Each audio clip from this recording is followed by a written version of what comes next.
now that's a controversial topic. I don't think we should introduce artificial intelligence to the school, because then we're going to continue to, give the students these tools, and they're going to study less, they're going to learn less. And what about the day the artificial intelligence software doesn't work? I didn't think I would ever do a fucking podcast. I didn't ever imagine doing that. It made me realize that my purpose is to help others reach the goals and reach their full capacity. And if I can impact somebody's life, that is bigger than money.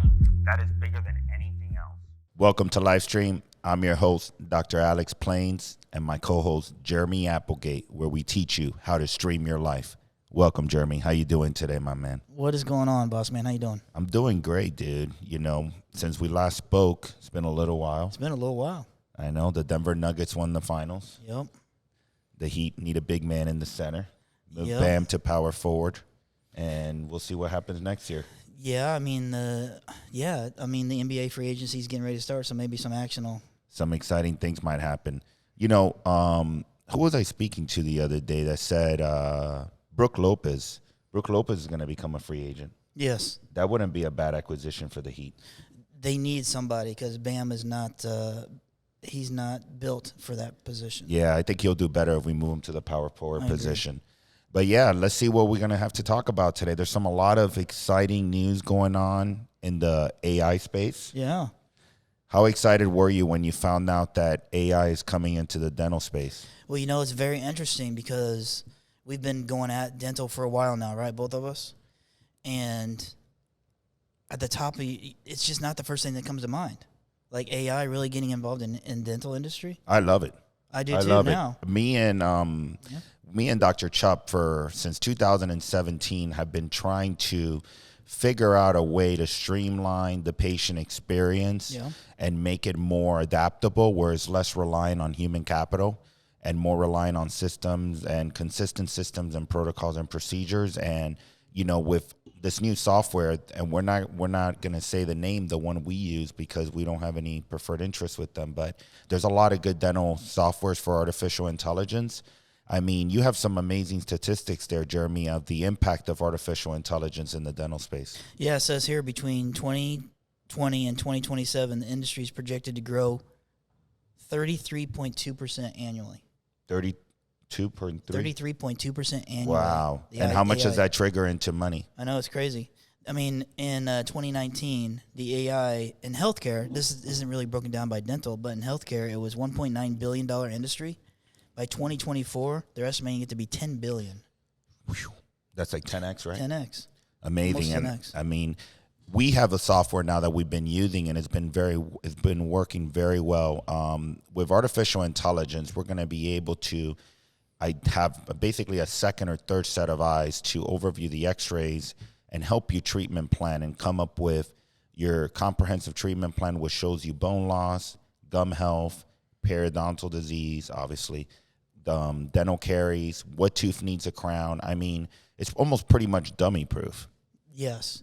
And, it's supposed to improve efficiency, right, and accuracy in treatment planning.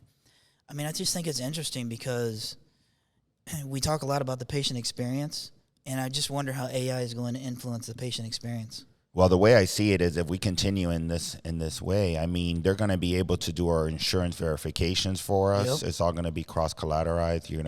The insurance companies are going to be working directly with the software and your PMS software, which is your practice management software, whether that's Open Dental, Dentrix, EagleSoft, whichever one you have. And then it's going to basically all be so streamlined that, the patient experience is going to be so adaptable and so easy to model and mimic and master it, versus the way it is now that, some offices still have paper charts, and, you need 2 or 3 front desk and an office manager. So that's also going to lower the cost of your overhead expense, which in a way it's good for the owner, but it's also bad for employment reasons. Well, and I think that also, I'm a proponent for this, but I think that it's interesting because a patient's going to come in and not see a human being's face. Well, the way I see it is, Mark Zuckerberg said this, it's going to be a virtual assistant. Yeah.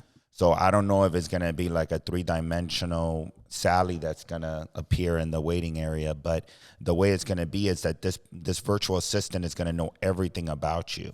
So like, let's say you like blankets in your dental procedures, you like nitrous, you like a specific type of anesthetic, or you're in a medical condition that requires to not use, to pre-med or use epinephrine or no epinephrine. That's all going to be identified by this virtual assistant. That's wild.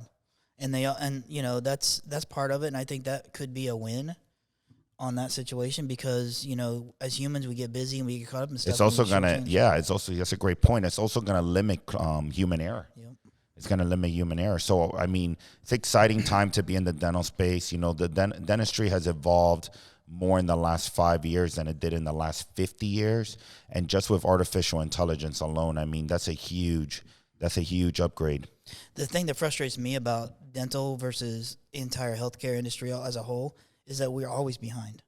We should be cutting edge just like medical is. When they come up with a new way to do a brain surgery. We were talking to a guy yesterday. Long story short here, he's a surgery nurse, and he was talking about how the doctor he's not even in the room. Like, he uses robot arms to do the surgery. Yeah. I mean, we have the Yomis, Yomi robotics. Yeah. I've heard great things about them. I haven't personally used them. When do you think that's going to come out? Well, it's already out.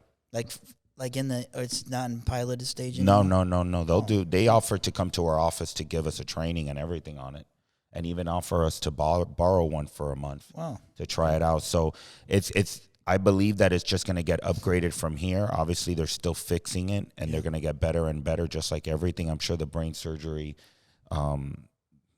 artificial intelligence started and had human error, some errors, but that's the same thing with the Yomi and the other iRobotics out there. So where can this go? Will it go to a humanless office? I don't think it'll be completely humanless, but if I foresee it, I believe that you're only going to need an office manager or a head controller in the front. Everything else is going to be artificial intelligence. You're definitely going to need dental assistants because they need to assist a doctor. I don't see doctors ever getting replicated by artificial intelligence or full-on robots because dentistry is such a customized, process. And, everyone preps a tooth a different way. Everyone does a filling a different way. I don't think you can definitely program a robot to do that for you. You never know. But it's still going to have to be managed and controlled by a doctor. No, I agree with that. It's still going to have to be managed and controlled by a doctor because there's sciences and physiologies and anatomies that you got to comply with, that you're not going to be having a robot have full autonomy. It might happen, but even the self-driving Teslas, like, you still need to touch the steering wheel a little bit. Yeah. I would find it interesting. We'll know how far it gets when they start introducing it to the schools, right? Because these new grads are going to have to understand this stuff and that's a great point you just brought up, and now that's a controversial topic. I don't think we should introduce artificial intelligence to the school because then we're going to continue to, give the students these tools, and they're going to study less, they're going to learn less. And what about the day the artificial intelligence software doesn't work? You're going to have to diagnose, and you're not going to know how to diagnose class 2 filling. You're right, and it could be a situation where they interview for a job, and they walk into an office, and they're like, hey, do you have AI? Do you have robots? They're like, no. Well, I'm sorry, I can't work here. I think it'll definitely get there, and I agree with the fact that the schools should start implementing it. In some capacity, In some capacity, right? Because then they don't want to go into a dental practice, and then they have all this technology, and they have no idea of what is going on. But I believe with the software that we use, it's all color coordinated. Yeah. It basically reads to you. It tells you exactly what's going on. You just take your x-rays, your photos, and you can pretty much do a comprehensive treatment plan within seconds. Yep. Yeah, it's interesting. We were looking at it, Sarah and I were looking at it with one of our team members this week, and she's like, oh my gosh, I cannot believe, what it shows, and it's just a win. I mean, that's something that is very positive. Dentists, if you don't have it in your office, you should look into it, right? Yeah, I definitely recommend it, especially if you have associate-driven practices where you cannot oversee all the daily operations because, as you know, and we're tired of talking about it, operations is the hardest thing to manage as an owner. So if you have a dental associates working for you, I would recommend getting some type of AI technology in your practice. Yeah, and you can get reporting, whenever you want it, daily, weekly, monthly. That's a great point. It gives you an indication. It tells you how many times your team member logged in, how many times the doctor logged in, so you're going to be able to track everything so you can see if they're actually using it in your practice. And honestly, it's giving an ultimate patient care experience. I think so too. Because you're not going to be missing those tiny cavities that come back a year later, and then they're massive class 2s going into the pulp chamber. And I think that, for owners out there that own dental offices and have associates, what's the one letter that you guys hate seeing on a treatment plan? W. That's that's watch. Watch. It's a watch. Well, it's really never a watch, but this AI will help prevent that from happening on it. Exactly. It'll give you like the certainty, hey, should I do it now or should I wait? Yep. So the more tools, we're big in our organization of providing tools to the team. I mean, we have some amazing tools that we use for tracking treatment acceptance, tracking hygiene production per hour, collections per hour. I mean, we are a big advocate of technology in the dental space. So, I mean, would you agree that is definitely very important to start implementing it into your office? 1,000,000%. And there's no reason why you shouldn't. Oh, I don't have time. Well, it's easy to get it started. Well, I don't have the manpower. Well, I mean, it's AI, so it's not like it's. Yeah, it does it all for you. Yeah, you're not gonna have to hire another role to. There's definitely the bad, the good, the bad, and the ugly with this. If you don't have whatever data you put in is the data you're gonna get out. Yep. So if you put good information, you're gonna get great information back. You can't be putting crap information in there and expect great results. So it still needs the human capacity in order to get the data correct. Yeah, the AI can't hold anybody accountable. No, it can't. Right. So, yeah, I mean, I'm extremely excited. And like I said, I foresee that in the future. The only problem with this, and there's a company I invested in out of California called Robotic. They were basically robots that flip burgers for you. Okay. So, I mean, they're already implementing it in some fast food stores in California. Wasn't there a McDonald's that doesn't have an employee in it anymore? Isn't it fully functional as robots? I can't say yes, but I believe it. I believe it. How the heck does that even happen? Well, these robots are programmed. They tell you the temperature, how to do it. So I definitely do foresee that this is just going to continue to grow. Crazy. The only problem with that is like, what are we going to end up doing? It's this universal income plan that they're trying to create going to be the future where everybody just stays at home and collects a paycheck from the government. Maybe. I mean, that's kind of a scary thought, to be honest. You can talk about it. I mean, no filter, right no filter. So, yeah, the universal income, I mean, at the end of the day, like, what are we going to end up? We're going to end up with all the robots doing all the jobs, and what are we going to do? I would struggle with that because people don't need to be any more lazy than they already are. Yeah.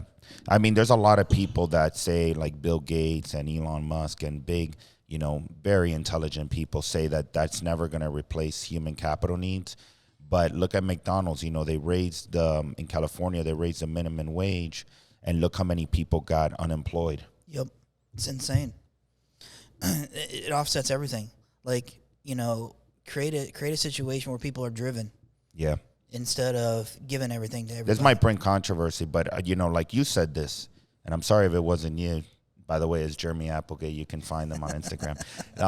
So Jeremy stated to me that, now I lost my train of thought.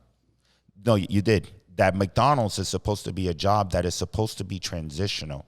It's not supposed to be a career flipping burgers. Correct. They have their own growth strategy inside McDonald's, of course. They value internal promotion, just like every other organization does. But that's not, you don't find too many people that start at McDonald's at 15 years old and are 50 years old and they're still there. You know what I mean? It just doesn't happen. Correct. Well, in our industry, you start in a certain role. Yeah, dental assistant, front desk. It's just different. It's just different because, I mean, the fast food industry is rough and difficult, and it's not for everybody. And obviously we can see that. But we were talking about the restaurant industry yesterday, right? It's a hard job. We went to an undisclosed location, and the waiter was not really happy to be there versus what we got in New York City with Jasmine. It was totally different experience. So you get the two different sides there, right? But, some people don't want to do what they want to do, no matter how much you pay them. So at the end of the day, I am a big advocate of artificial intelligence, and it is the future, and we got to get ready for this adaptation period. There's going to be, like I said, curveballs along the way, but at the end of the day, I definitely am an advocate for it, because you're also going to improve the patient care tremendously and the flow of the practice. So the procedure, like instead of them waiting 5 minutes to be seated, it'll be immediately they'll go back and be seated. So the appointments are going to be shorter as well. Yes, and I think that the office will be more prepared for the patient when they come in for their appointment, because how often does a patient roll in and the front desk is still trying to verify their insurance? Oh, I've been on hold with the insurance company for 40 minutes. All this stuff's going away. What it's going to be ideal, and then we're going to end it. What will be ideal, and I hope somebody, I won't be able to do this idea because I ain't smart enough. AI developers, listen to this. This idea will be great. If you go ahead and you get the dental software, which is PMS, your insurance verification platform, your x-rays, your photos, and the notes, and you cross it all together so that way we can expedite insurance claims. Yep. Yes, that would be a win for everybody. And I'm sure the insurance companies would be like, yes, let's figure that out, because they don't want those claims set. Yeah, I mean, they might want to figure out or they might not want to figure out, because that means then they got to start paying money. Well, and they don't like paying back. Amen. So they like us doing the work, but they don't like paying us. And then you got to have 3 team members to go and chase that money for you. Let's stop the madness. That's right. Well, thank you, Jeremy. It's been a great episode. Thank you, guys. Check us out, Dr. Alex Plains and Jeremy Applegate. Thank you. See ya.